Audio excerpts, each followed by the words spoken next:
अच्छा, CM face का कोई चेहरा आप लोग क्यों नहीं डिक्लेयर कर रहे हैं? आपको नहीं लग रहा सीएम फेस का कोई अच्छा व्यक्तित्व कांग्रेस का देखिए, जो जनता को आकर्षित करे?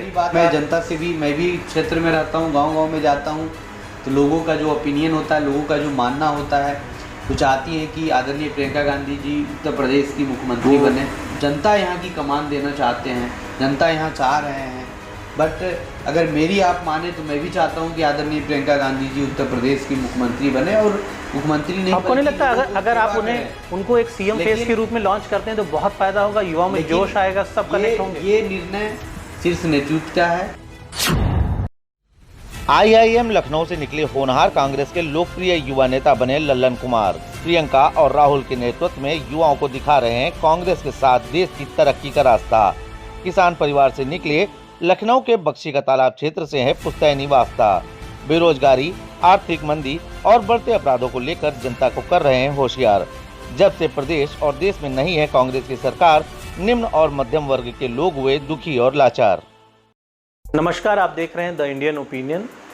मैं हूं दीपक मिश्रा। हमारे साथ कांग्रेस पार्टी के युवा नेता लल्लन कुमार जी मौजूद हैं और उत्तर प्रदेश कांग्रेस कमेटी में मीडिया का जो पूरा प्रबंधन है, कोऑर्डिनेशन है, उसकी एक बड़ी जिम्मेदारी लल्लन जी निभा रहे हैं। मीडिया संयोजक हैं और कांग्रेस पार्टी के जो यूपी में, खासतौर से राजधानी लखनऊ में जो कांग्रेस पार्टी की युवा टीम है, उसमें एक अहम भूमिका आपकी है लल्लन कुमार जी की।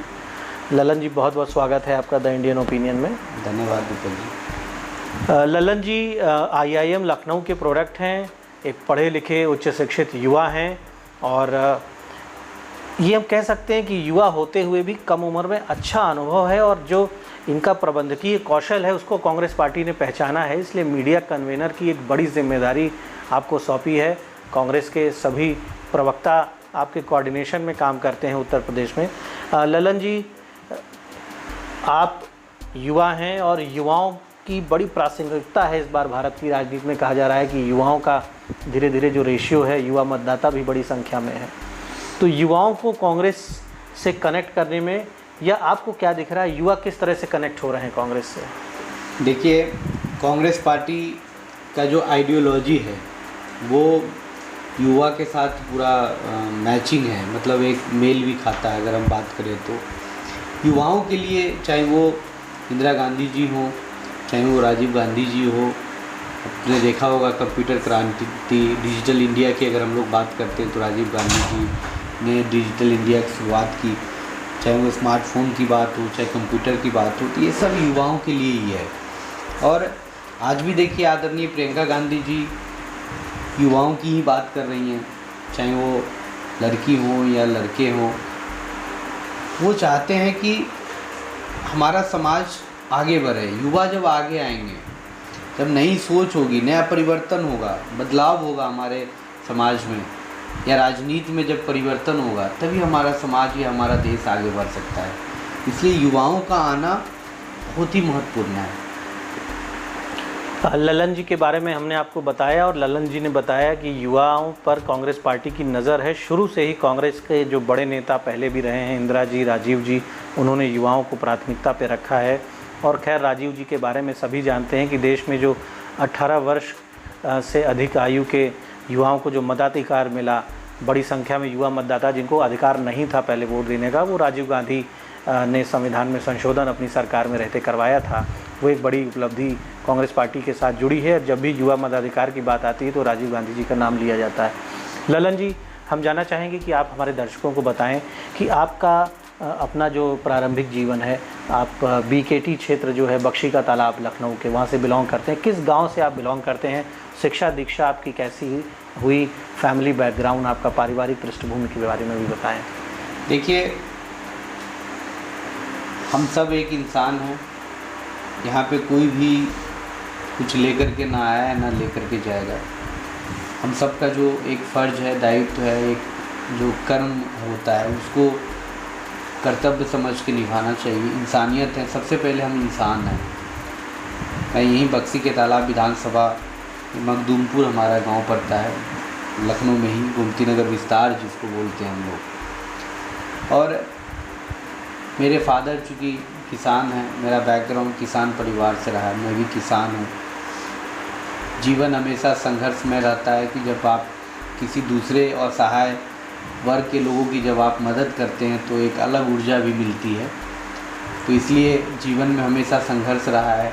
संघर्ष अपने लिए नहीं बल्कि संघर्ष समाज के लिए, संघर्ष दूसरों के लिए हमेशा से रहा है मेरा। और मेरा एलन मिश्रा से मैंने MBA किया है, एलन मिश्रा मुजफ्फरपुर। मेरी जो लास्ट एजुकेशन है IIM लखनऊ से मैंने अपनी जनरल मैनेजमेंट का जो 1 साल का कोर्स होता है वो हमने किया है। और समाज में हमेशा हमारा योगदान रहता है। अब बात करते हैं हम कोरोना महामारी की। पिछले 1.5 साल में जो कोरोना महामारी हमारे देश ही नहीं बल्कि अलग अलग देशों में भी आए, उस समय लोग ऑक्सीजन के वजह से अपना दम तोड़ रहे थे। गंभीर बीमारी तो थी ही, लेकिन छोटे मोटे बीमारी की वजह से भी दम तोड़ रहे थे। दहशत में लोग जी रहे थे। लोग एक इंसान दूसरे इंसान को छूने से, पास जाने से डर रहे थे। एक ऐसा भी वक्त था, उस समय हम अपनी जान की बहुत कठिन दौर था निश्चित तौर पर। करते हुए हमने लोगों को मदद करने का जो बीड़ा उठाया था। अब आप समझिए कि जिसके पास ऑक्सीजन की कमी थी, मैंने ऑक्सीजन सिलेंडर ले करके फिर भरवा करके उनको घर तक पहुंचाने का मैं काम किया। मैंने लोगों को राशन पहुंचाया यही कोरोना काल में। जो पलायन होकर के मज़दूर आ रहे थे बाहर से, अलग अलग प्रदेशों से, उनके लिए खाने का व्यवस्था, रहने का व्यवस्था, उनको उनके घर तक छोड़ने तक का, टिकट तक का अरेंजमेंट कराना, तमाम तरह की जो मदद होती है वो एक ऐसे समय में। देखिए, हर आदमी राजनीति करता है अपनी झोली भरने के लिए। मेरा राजनीति से तात्पर्य यही है कि मैं ज़्यादा से ज़्यादा लोगों की मदद कर पाऊँ, या उन लोगों की मदद कैसे हो सकता है जिनको, जो मुख्य धारा से वंचित हैं, जिनको समाज में या उनको न्याय नहीं मिल रहा है, वो दर दर भटक रहे हैं। किसी भी न्याय किसी भी प्रकार का हो सकता है। हम बात करते हैं कोरोना महामारी में जिस तरह से मैंने लोगों की मदद की, या लोग ऑक्सीजन प्लांट पे लाइन में लगे रहते थे, वहाँ पे जा कर के हम लोगों ने चाय, बिस्किट हो, पानी हो, जो भी कर सकते थे, चाहे अपना समय देना होता था, हम लोगों ने किया। और आज देखिए, लखनऊ की अगर मैं बात करूँ तो यहाँ पे सांसद हो, यहाँ मंत्री हो या विधायक हो, सब घर में घुसा हुआ था। ये स्थिति थी। संकट के समय जनता को अकेला छोड़ दिया था। जनता को अकेला छोड़ दिया था। उस समय जब सैनिटाइजेशन की बात आती थी तो गांव-गांव में हम लोग टैंकर लेकर के सैनिटाइजेशन करते थे।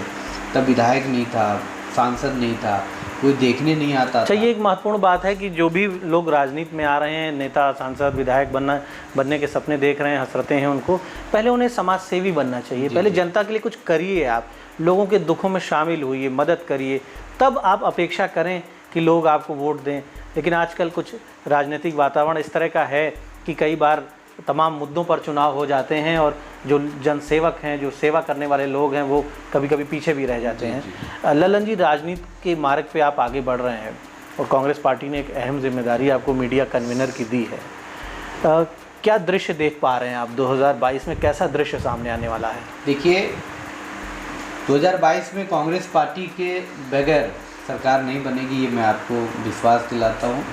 और जिस तरह से कांग्रेस महासचिव और यूपी प्रभारी आदरणीय प्रियंका गांधी जी, चाहे वो दलित की बात हो, चाहे वो किसानों का मुद्दा हो, चाहे युवाओं का मुद्दा हो, चाहे छात्र छात्राओं की बात रही हो, चाहे वो विधानसभा टिकट में 40% महिलाओं की भागीदारी की बात हो, किसानों को उनको सही मुआवजे दिलाने की बात हो, या सही MSP की बात हो, तमाम तरह की जो है हम लोग प्रतिज्ञा जो अभी ले रहे हैं, आदरणीय प्रियंका गांधी जी जो बता रही हैं यहाँ की जनता को, मुझे लगता है कि उत्तर प्रदेश में कांग्रेस पार्टी के बगैर सरकार नहीं बनेगी। और कांग्रेस पार्टी एक बड़ी पार्टी है, उनका जो संगठन है वो ग्राउंड लेवल पे है, बस उन्हें जगाना है। तो जगाने का काम हम सब कांग्रेस पार्टी के कार्यकर्ता कर रहे हैं।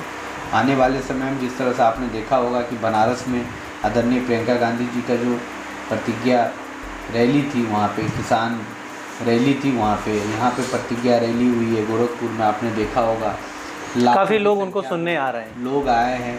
ये सब संगठन की एक ताकत है।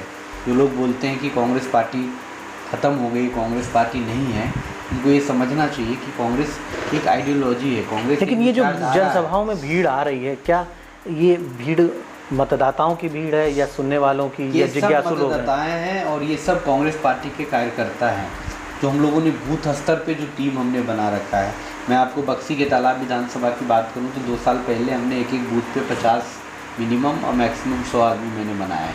अब आप सोचिए 438 बूथ था यहाँ पे और 50 मिनिमम मैक्सिमम 100 आदमी। तो ये तो आपकी अपनी किलेबंदी है। क्या आप मानते हैं जिस तरह से आपने मेहनत की है, आपने किलेबंदी अपने विधानसभा क्षेत्र में, क्योंकि आप यहाँ से टिकट भी मांग रहे हैं, तैयारी भी कर रहे हैं, इस तरह से गंभीरता से काम क्या अन्य विधानसभाओं में भी हो रहा है? क्योंकि हर विधानसभा में हो रहा है, पूरे प्रदेश स्तर पे हो रहा है।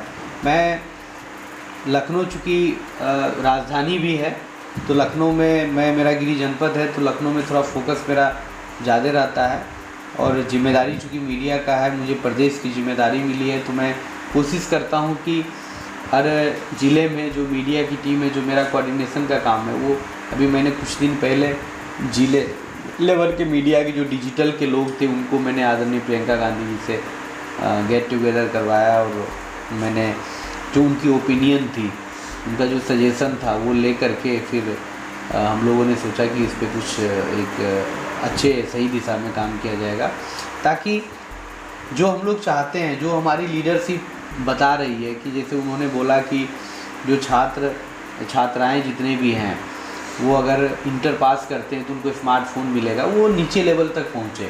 अगर वो चाहती हैं कि किसानों को 2500 रुपये गेहूँ और धान जो है 2500 रुपये क्विंटल में ख़रीदा जाएगा तो वो नीचे तक पहुँचे। अगर वो बोल रही हैं कि जो गन्ना का किसान है उनसे 400 रुपये प्रति क्विंटल लिया जाएगा, अगर वो बोल रही हैं कि कोरोना काल में जितने भी मतलब ये सारे जो मुद्दे हैं आप चाहते हैं कि गांव-गांव तक लोग जान पाएं, ग्राउंड लेवल तक जाएं, लोगों को पता चले कि कांग्रेस पार्टी क्यों, बीजेपी क्यों नहीं, कांग्रेस पार्टी ही क्यों। तो अभी एक बात ललन जी आपने कही कि कांग्रेस के बगैर कोई सरकार नहीं बनेगी। आप क्या ये नहीं आपको आभास है कि बहुमत ले आएंगे आप, या नहीं, मैं बता किसी के साथ आप सरकार बनाने की बात कर रहे हैं, कोलिशन या गठबंधन या किसी के साथ सरकार में शामिल होने की बात कर रहे हैं? अकेले अपने दम पे चुनाव लड़ेगी, किसी से कोई गठबंधन नहीं हम लोग करेंगे। और दूसरी चीज़ ये है कि मैंने ये बोला था कि बगैर कांग्रेस पार्टी के सरकार नहीं बनेगी। तो कांग्रेस पार्टी सरकार बनाने जा रही है। कांग्रेस पार्टी 2022 में आदरणीय प्रियंका गांधी जी के नेतृत्व में हम लोग सरकार बनाने जा रहे हैं। कांग्रेस अपने दम पे बनाएगी या बगैर कांग्रेस के कोई सरकार नहीं बनेगी? बनाएगी है जो भी परिस्थिति होगी, लेकिन मैं आप बताया कि हमारा संगठन अब ब्लॉक लेवल ही नहीं बूथ स्तर पे मजबूत हो गया उत्तर प्रदेश में, क्योंकि पिछले 2 साल से इसी पे काम चल रहा है। अच्छा, सीएम फेस का कोई चेहरा आप लोग क्यों नहीं डिक्लेयर कर रहे हैं? आपको नहीं लग रहा सीएम फेस का कोई अच्छा व्यक्तित्व कांग्रेस का जो जनता को आकर्षित करे? मेरी बात आप कहेंगे, मैं जनता से भी, मैं भी क्षेत्र में रहता हूँ, गांव-गांव में जाता हूँ, तो लोगों का जो ओपिनियन होता है, लोगों का जो मानना होता है, वो चाहती हैं कि आदरणीय प्रियंका गांधी जी उत्तर प्रदेश की मुख्यमंत्री बने। वो जनता यहाँ की कमान देना चाहते हैं, जनता यहाँ चाह रहे हैं। बट अगर मेरी आप माने तो मैं भी चाहता हूँ कि आदरणीय प्रियंका गांधी जी उत्तर प्रदेश की मुख्यमंत्री बने, और मुख्यमंत्री नहीं, आपको नहीं लगता अगर आप उनको एक सीएम फेस के रूप में लॉन्च करते हैं तो बहुत फायदा होगा, युवाओं में जोश आएगा, सब कनेक्ट होंगे? ये निर्णय शीर्ष नेतृत्व का है, जो राष्ट्रीय अध्यक्ष है हमारे कांग्रेस पार्टी के आदरणीय सोनिया गांधी जी को लेना है ये। लेकिन आपकी भी इच्छा है कि ऐसा हो? मैंने बताया ना, मैं व्यक्तिगत रूप से बोल रहा हूँ कि मैं गाँव-गाँव में जब जाता हूँ, मैं लोगों से मिलता हूँ, तो उनका ये रहता है क्या है कि आदरणीय प्रियंका गांधी जी यहाँ की मुख्यमंत्री हो, उत्तर प्रदेश जो एक पिछड़ा प्रदेश हो गया इसको आगे बढ़ाए।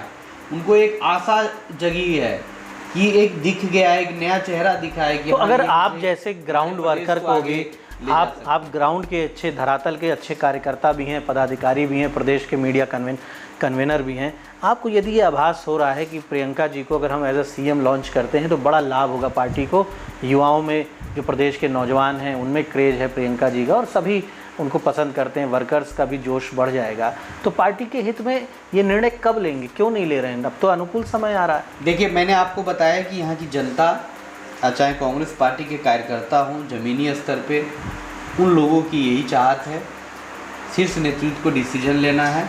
लेकिन हम आदरणीय प्रियंका गांधी जी के नेतृत्व में हम लोग सरकार बनाएंगे उत्तर प्रदेश में 2022 में। वो सरकार गरीब, मजदूर, परेशान, किसान, युवा, उनकी सरकार होगी, वृद्ध दादा दादी उनकी सरकार होगी, जिनके ऊपर प्रताड़ित कर रही है सरकार, जिनके ऊपर लाठी डंडे बरसाए। आज शिक्षक भर्ती में क्या हो रहा है, तमाम इतने दिनों से महीनों से वहाँ धरने पे बैठे हैं, क्या हालात है। आज हमारा प्रदेश कहाँ जा रहा है। आप लॉ एंड ऑर्डर की बात करते हैं, आप बात करते हैं बेरोज़गारी की, कहाँ चला गया बेरोज़गारी में, उत्तर प्रदेश कहाँ चला गया। इंडिया में अगर आप देखेंगे कि भारत में सबसे पहले स्थान पे कौन है और उत्तर प्रदेश कहाँ चला गया। सिर्फ होर्डिंग बैनर पोस्टरों में आपका नंबर 1 दिख रहा है।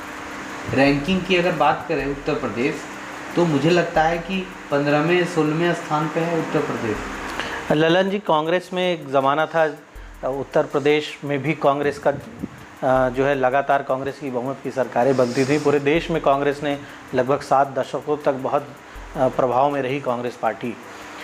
अब आपने कभी सोचा कि और ऐसे कौन से कारण रहे कि कांग्रेस का जो मतदाता वर्ग था, जो लोग बड़ी संख्या में कांग्रेस में वोट करते थे, पीढ़ी दर पीढ़ी लोग कांग्रेस से जुड़े हुए थे, वो कांग्रेस से अलग हो गए। कौन से वो बिंदु थे? मैं आपको एक ही चीज़, क्या उन पॉइंट्स पे काम किया है हमने, रिपेयरिंग की है उन कमज़ोर पॉइंट्स की? आपको बताना चाहता हूँ कि कांग्रेस पार्टी ने हमेशा सेवा के भाव से काम किया है। जब तक वो सरकार में रही, सत्ता में रही, उन्होंने लोगों के लिए सेवा किया है। अगर मैं बात करूं 33-34 साल से पिछले उत्तर प्रदेश में सरकार नहीं है। हमारी लास्ट जो थी ND तिवारी जी यहाँ पे मुख्यमंत्री थे। वही हाल है बक्सी के तालाब विधानसभा में, पिछले 33 साल से यहाँ विधायक भी नहीं है। जब से सरकार गई है तब से यहाँ पे विधायक भी नहीं बना है। बट आपका जो ये मानना है कि कैसे मतदाता अलग हो गए, देखिए जो क्षेत्रीय पार्टियाँ हैं, चाहे वो सपा हो, बसपा हो, चाहे बिहार में RJD हो, JDU हो, या वेस्ट बंगाल में हो, ममता जी हो, TMC है वहाँ, चाहे आप उड़ीसा की बात, जितनी भी क्षेत्रीय पार्टी हैं, ये छोटे छोटे दल हैं। इन लोगों ने क्या किया कि जनता को बरगलाने में कामयाब हो गए, झूठ बोल करके, नए नए सपने दिखा करके। अगर आप मायावती जी की अगर आज बात करें आप, तो आप बताइए कि मायावती जी अपने आप को ये बताती है कि मैं दलित हूँ, लेकिन आप खुद सोचिए और लोग बताएंगे कि क्या मायावती जी जन्म से दलित हैं या कर्म से दलित हैं, कैसे दलित हैं। मुझे तो नहीं लगता है कि वो दलित हैं। अगर दलित होते तो दलितों के ऊपर अत्याचार चल रहा है। उत्तर प्रदेश में 26 से 27% दलित है आबादी, जितनी भी जनसंख्या है। अब आप बताइए 27% दलित होने के बाद आप दलित वोट बैंक पे तो आप अपना कब्जा जमा रहे हैं, अपनी बपोती समझ रही हैं, लेकिन आपको लगता नहीं है कि उत्तर प्रदेश में दलितों के ऊपर जो अत्याचार हो रहा है वो भाजपा की सरकार में हो रहा है और भारतीय जनता पार्टी के गोद में जाके आप बैठे हुए हैं। तो बहन जी, क्षेत्रीय पार्टी क्या है, क्षेत्रीय पार्टी ने लोगों को बरगलाने का काम किया। अब जनता को समझ में आ रहा है, जनता को आज डीजल और पेट्रोल, आज पेट्रोल 110 रुपये बिक रहा है, डीजल 100 रुपये बिक रहा है, और आपने एक्साइज ड्यूटी कम कर दिया 5 रुपये 10 रुपये। उससे क्या होना है, 28 रुपये बढ़ा है, 5 रुपये कम कर दिए, 38 रुपये बढ़ा टोटल दाम और आपने 10 रुपये कम कर दिए। तो आपने क्या किया कम। आज आप आलू देख लीजिए, 22 रुपये मिल रहा है, 25 रुपये तक पहुंच गया है, 10 रुपये आलू मिलता था। आप तेल देख लीजिए, सरसों का तेल कितना महंगा हो गया है, 200 का पार हो गया है। ये मुद्दे काम करेंगे, भरोसा है आप? जाहिर सी बात है मुद्दे काम करेंगे, क्योंकि आप देखिए ना, महंगाई जो है, जाति धर्म राष्ट्रवाद हिंदू मुस्लिम, लोग देखिए इन सब से उठ करके। आज आप बाई इलेक्शन की बात करें, हिमाचल में देखिए आप, सुफरा साफ हो गया भाजपा का, राजस्थान में साफ हो गया, कर्नाटक देख लीजिए, मध्य प्रदेश में उन्होंने 1-2 सीटें जीती हैं, लेकिन जनता समझ चुकी है। अटल बिहारी वाजपेयी जी की सरकार थी, आपको याद होगा, आलू टमाटर महंगाई के मुद्दे पे चली गई। बीजेपी वालों ने स्वीकार भी किया था कि महंगाई के मुद्दों पर इनके पास कोई स्ट्रेटेजी नहीं है, कोई प्लान नहीं है। राहुल गांधी जी हमेशा यही बोलते हैं, राहुल गांधी जी ने कल भी बोला है कि मोदी जी का विकास और भारतीय जनता पार्टी का विकास अब रिवर्स गियर में है, वो पीछे चल रहा है। और आप देखिए ना, महंगाई कितना बढ़ गया है, गृहिणियों को अपना घर चलाना मुश्किल हो गया है। महंगाई जिस तरह से बढ़ रही है, क्या लोगों की इनकम बढ़ रही है? आप देखिए, लोगों को जितने भी प्राइवेटाइजेशन हो रहा है, लोगों का रोजगार खत्म हो रहा है। चाहे आप टेलीकॉम इंडस्ट्री की बात करें, चाहे आप रियल इस्टेट की बात करें, कंस्ट्रक्शन इंडस्ट्री की बात करें, आप बात करें एविएशन में, एयरपोर्ट सारे बिक रहे हैं, सब देख रहे हैं। जितनी भी PSUs थे छोटे छोटे वो सब मर्ज हो गए हैं। बैंक थे, बैंकिंग सेक्टर में, जहाँ बैंकिंग सेक्टर में बहुत बड़ा इन लोगों ने, जहाँ पे मान लीजिए 2 क्लर्क हुआ करते थे अब 1 क्लर्क है, बैंक मर्ज हो गए। 2 ब्रांच था बंद होकर के 1 हो गया। ये तो कह रहे हैं कि जो घाटे में इंडस्ट्रीज थी उनको हम उसमें डी इन्वेस्टमेंट कर रहे हैं। इतने देश आज़ाद हुए 75-76 वर्ष के बाद, 77 साल से जब से चल रहे थे तब से घाटा में नहीं थी। पहले भी घाटा में रहती थी कुछ संस्थाएं, लेकिन क्या मनमोहन जी की सरकार थी, उन्होंने संभाला नहीं। जब देश पूरा अर्थव्यवस्था पूरा चौपट हो गया था उस समय हमारा भारत उभर करके आया। लेकिन सारे विषयों के बावजूद जनता ने उनका साथ दिया। अब ये चुनौती आपके सामने है कि इन विषयों को लेकर कि जनता को इन्होंने बरगलाने, जैसे मोदी जी आए थे बोले 15-15 लाख रुपए दे देंगे। अब आप समझिए 15 लाख रुपए तो नहीं दे पाए किसी को, हाँ, लेकिन हर महीने 15 लाख लोगों को रोजगार उन्होंने छीना है। उन्होंने बोला था 1 साल में 2 करोड़ रोजगार देंगे, तो 1 साल में 2 करोड़ तो रोजगार नहीं दे पाए, लेकिन 4 करोड़ लोगों को रोजगार छीना उन्होंने। ललन जी, उत्तर प्रदेश में तैयारी बड़ी ज़ोर शोर से चल रही है। अखिलेश यादव ओम प्रकाश राजभर के साथ हाथ मिला चुके हैं, मंच शेयर कर रहे हैं। कांग्रेस पार्टी का क्या है? कांग्रेस पार्टी किन दलों को साथ लेके चलेगी या फिर अकेले अपने दम पर ही सभी सीटों पर? अखिलेश यादव तो पिछले चुनाव में आपके साथी थे। वो अखिलेश यादव तो जिन्ना से भी हाथ मिला लिया, आप जानते होंगे। अखिलेश यादव पहले ये तय करें कि उनकी लड़ाई उनके पिताजी से है, मुलायम सिंह यादव जी से है, या उनकी लड़ाई उनके चाचा शिवपाल जी से है। पहले ये अपने आप में तय करें वो, क्योंकि आदरणीय मुलायम सिंह जी ये बोलते हैं लोकसभा में कि मैं भारतीय जनता पार्टी की सरकार को, मोदी जी को दोबारा प्रधानमंत्री देखना चाहता हूँ, और बेटा यहाँ ढोंग रच रहे हैं, घर से निकल नहीं रहे हैं इसी के कमरे से, जनता के मुद्दों पे कोई संघर्ष नहीं हो रहा है। बताइए कितने आंदोलन किए हैं ये, और कांग्रेस पार्टी ने कितने आंदोलन किए हैं? अभी इन्होंने जो जिन्ना का नाम लिया है हरदोई में, मैंने आपको बताया ना कि आपको नहीं लगता कि जो वोट के लिए जिन्ना से भी जाके गठबंधन तो क्या भारत में जिन्ना का नाम लेके वैसी हो सबसे गठबंधन कर लेंगे? जिन्ना का नाम लेके क्या वोट हासिल किए जा सकते हैं? आप मानते हैं? देखिए, मैं आपको फिर बता रहा हूँ कि हमारे देश की आज़ादी में महात्मा गांधी जी हो, पंडित जवाहरलाल नेहरू हो, सरदार वल्लभ भाई पटेल हो, बाबा साहब अम्बेडकर हो, इन सब का योगदान रहा है। जिन्ना गद्दार था, गद्दार है और गद्दार रहेगा। हमारे देश के लिए कभी कोई योगदान उन्होंने नहीं किया है। अखिलेश यादव को लगता है कि जिन्ना ने हमारे देश के लिए योगदान दिया है, या उनको कुछ जिन्ना प्रेम जग रहा है, तो आने वाले 2022 के विधानसभा चुनाव में इनको पता चलेगा, इनको और जिनको नाथूराम गोडसे का प्रेम जग रहा है, जिन्होंने गांधी के हत्यारे के साथ आज सरकार में सत्ता में है, उनको भी आने वाले 2022 में पता चलेगा। जिन्ना प्रेमी को भी पता चलेगा और गोडसे प्रेमी को भी पता चल जाएगा कि ये गांधी का देश है, ये बाबा साहब अम्बेडकर का देश है, ये सरदार वल्लभ भाई पटेल का देश है। जय जवान जय किसान, लाल बहादुर शास्त्री जी का देश है ये नारा देने वाले। तो आखिर जिन्ना की चर्चा पिछली बार अलीगढ़ मुस्लिम विश्वविद्यालय में उनकी तस्वीर को लेकर चर्चा हुई, चुनाव के आसपास जिन्ना भारत में चर्चा में क्यों आ जाते हैं? क्या लगता है आपको? क्या ये कुछ नेता ऐसा मानते हैं कि जिन्ना का होल्ड अभी भी भारत में है? भारतीय जनता पार्टी हो, जिन्ना अभी भी प्रभावित कर रहे हैं भारत की राजनीति को। भारतीय जनता पार्टी हो या क्षेत्रीय दल हो, चाहे समाजवादी पार्टी हो, मैं आपको फिर दोहराना चाहता हूँ दीपक जी की इन लोग को जब चुनाव आता है ना, तो हिंदुस्तान, पाकिस्तान, हिंदू, मुस्लिम, जिन्ना, महात्मा गांधी, ठीक है, ये सब इनको दिखने लगता है, क्योंकि इनका जो ज़मीनी स्तर पे कुछ अस्तित्व नहीं बचा है। ज़मीनी स्तर पे सिर्फ हवाबाजी। आप देखेंगे होर्डिंग बैनर पोस्टरों में नंबर 1 है उत्तर प्रदेश, और देश भी नंबर 1 है। आज ही मैं देख रहा था ट्विटर पे, प्रधानमंत्री सबसे बड़े लोकप्रिय हो गए, संपत्ति इतने बेच दिए हैं कि लोकप्रिय हो गए। वैसे भी खैर धंधा कोई छोटा या बड़ा नहीं होता है। पहले आप चाय बेचते थे, अब आप बड़े बड़े एयरपोर्ट और PSUs बेच रहे हैं। तो रेलवे आपने बेच दिया, बुलेट ट्रेन की आप बात करते थे, पता नहीं कब आएगा बुलेट ट्रेन। आप स्मार्ट सिटी की बात करते थे, लखनऊ जहाँ बैठे हैं, आपको लगता है दीपक जी ये स्मार्ट है? लखनऊ आसपास देख, लखनऊ की हवा में तो आज सांस लेना भी मुश्किल है, इतना हो गया है, स्मॉग, इतना पॉल्यूशन तो है। सारी चीज़ें जनता समझ रही है ना, देख रही है ना। देखिए, लोग कहते हैं ना कि मैं माता रानी के सामने यहाँ पे बैठा हुआ हूँ, सामने हमेशा रहती हैं और माता रानी का आशीर्वाद हमारे ऊपर हमेशा रहता है। तो भगवान की जो लाठी होती है उसमें चोट नहीं होता है, जिसे बोलते हैं ना हमारे दादा, आवाज़ नहीं होती, आवाज़ नहीं होती है। भगवान इसी तरह से जनता जनार्दन की जो लाठी में ना आवाज़ नहीं होती है, लेकिन जिन पर पड़ेगी वो बहुत आवाज़ करते हैं। अभी पता चलेगा, अभी तो लाठी पड़ी नहीं है और इनको आवाज़ अभी से ही छरपटाना बौखलाना शुरू हो गए हैं ये लोग।